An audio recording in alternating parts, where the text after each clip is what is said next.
ইয়াদ করি কেমন করে সময়গুলো কাটাবো আল্লাহ। দিন শেষে মনে হয় আল্লাহ তুমি ছাড়া আমার কোনো বন্ধু নাই রে।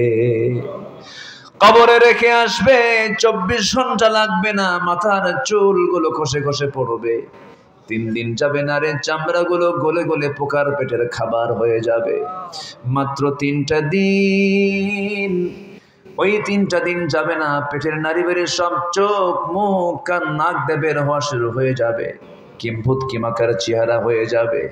এই চামড়ায় তেল দিলাম, এই চামড়ায় সাবান দিলাম, এই চামড়ায় কত কি লাগালাম, কত সুগন্ধি লাগালাম, কত যত্ন করলাম, 3 দিনেই এই চামড়ার কোনো অস্তিত্ব থাকবে না, বিলীন হয়ে যাবে। ও আল্লাহ, মাত্র 3টা মাস কবর খনন করে যদি দেখা হয়, কয়েকটা হাড় ছাড়া ওই কবরে কোনো কিছুর অস্তিত্ব খুঁজে পাওয়া যাবে না রে আল্লাহ। এই তো আমার ঠিকানা, এই তো আমার ইতিহাস। বুঝতে পেরেছি আল্লাহ তুমি ছাড়া কোনো বন্ধু আমার নাই, তুমি ছাড়া আমার কোনো গতি নাই। দিন শেষে তুমি আমার একমাত্র চরম পরম বন্ধু আল্লাহ।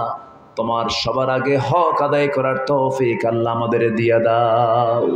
মওতের সময় জবানে জারি করে দিও কালো যে কালেমা তাইয়্যিবা লা ইলাহা ইল্লাল্লাহ মুহাম্মাদুর রাসূলুল্লাহ।